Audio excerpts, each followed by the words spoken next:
မှာကွယ်ဘုံရှိကခင်ပြူရဲ့ရုပ်စင်ကချောလာတယ်တို့ရမှမနီနဲ့ကွယ်မြို့ကိုသာမုံဖို့မေသမီးစားစကားလာမပြောနဲ့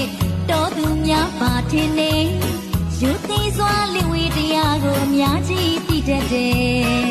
သဘောစိတ်ကုန်းနေမုံတုံးပန်မေခင်ပြူရဲ့ဘယ်ရွာမှာနေတာကိုသိချင်းလာပါတယ်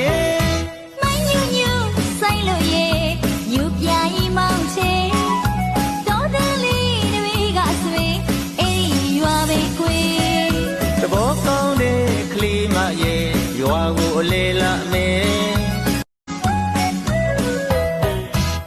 တို့များတော့ရွာမှာကွယ်ချိန်ညနေဆောင်ကလေးမေ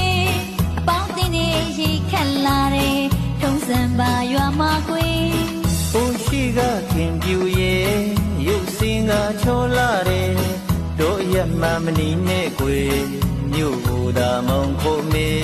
သမီးစားစကားလာမပြောနဲ့တော်သူများပါထင်နေယူသေးစွာလင်ဝေတရားကိုအများကြီးသိတတ်တယ်